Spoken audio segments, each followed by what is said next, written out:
in the 80s, when I began my work, India had a pretty weak mainstream financial system. We didn't have, many of the basic building blocks. No exchanges, technology usage was very low, no good regulators. And a lot of my early work was to try and address those set of questions. Coming into 2000, late 2000, it started to become apparent to me that a lot of that work had been done. We now have a first world back-end capability. The stock exchanges, for example, they're more modern than the Chicago Mercantile Exchange, for example. But a lot of work remained to be done in extending the benefits of that to a very large section, not just necessarily poor people.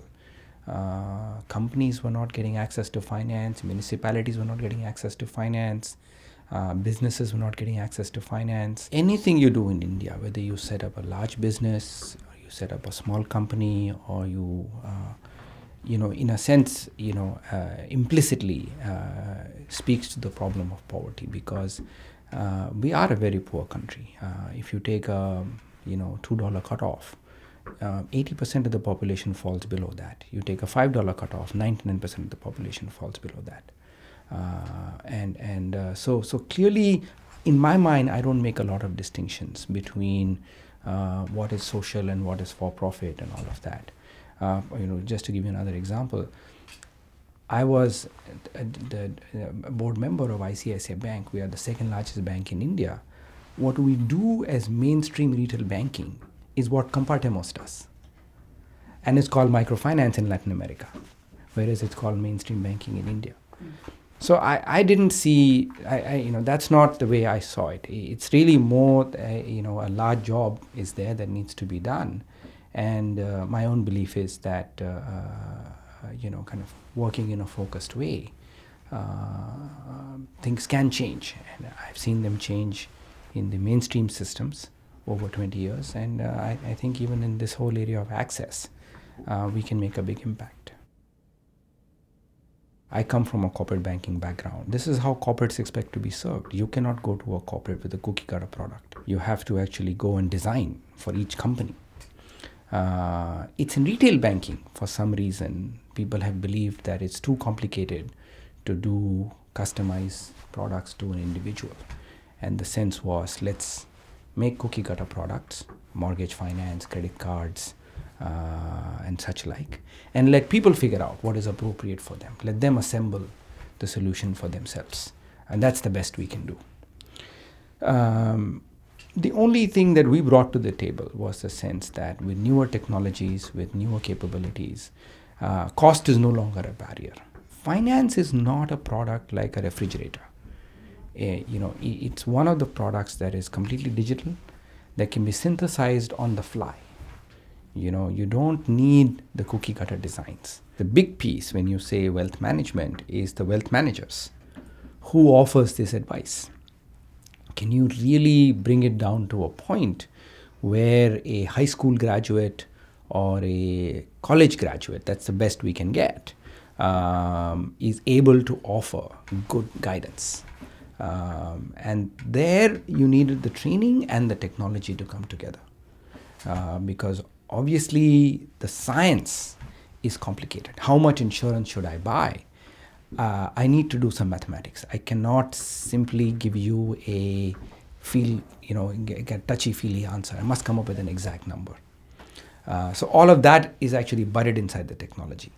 Then the wealth manager has to understand it enough that they can actually make a distinction between, you don't need any life insurance. However, you need 500,000 rupees, or you need, 2 million, right? They need to be able to do that. So that, I think, was the, kind of an important issue to figure out.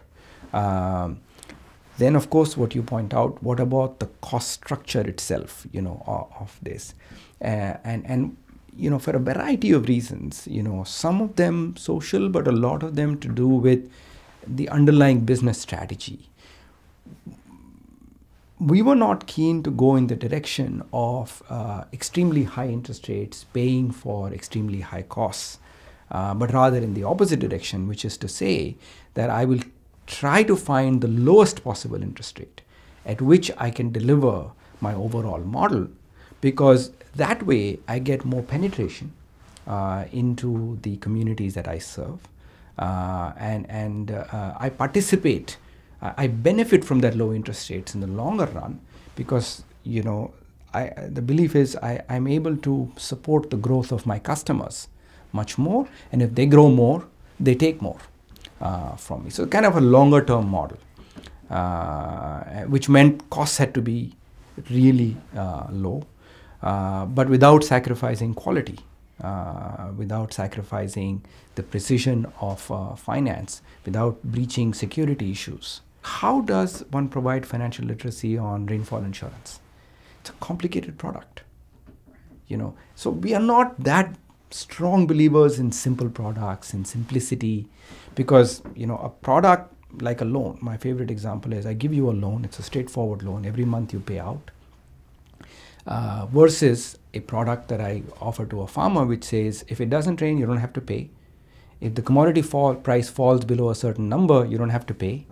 Now that's a more complex product, but makes his life much simpler than a simple product, which actually adds to his complexity, because now there's one more thing he has to worry about, in addition to rainfall failure and commodity prices.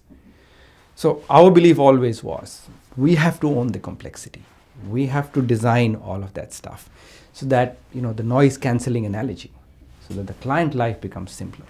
Finance really doesn't have to be sold.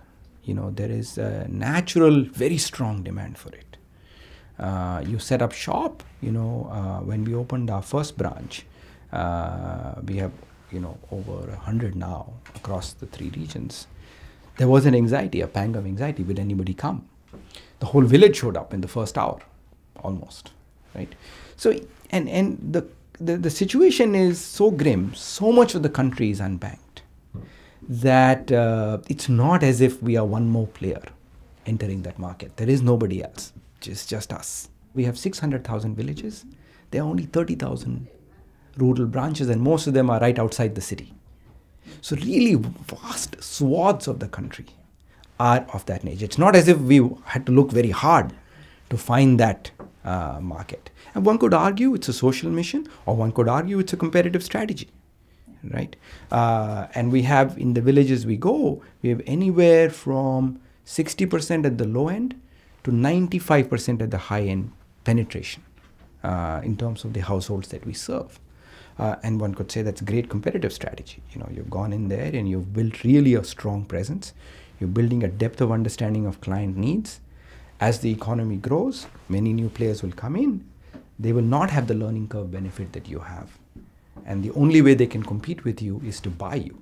They can never destroy value. So one could think about it in Michael Porter language. One could think about it in, a mission-driven, kind of. So, and I don't see them as inconsistent conversations at all. Those companies that said that their focus was going to be profitability did not turn out to be very profitable companies. Those companies that said we're going to really solve a customer problem, and truly get masters at it, they turned out to be very profitable, because then they embedded in their DNA the ability to solve problems, to have something valuable. And if you look long enough, if you look 3 years, it's not so obvious.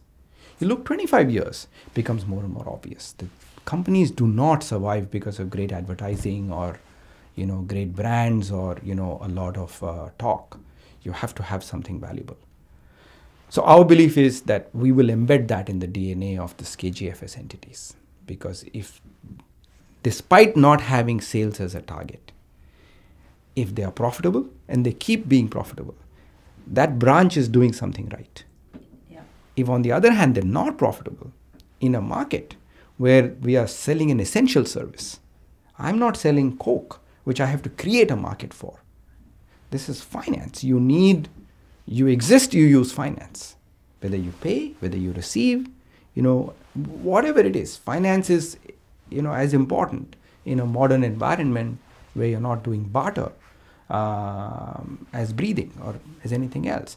In that environment, if you're not profitable, you're doing something wrong.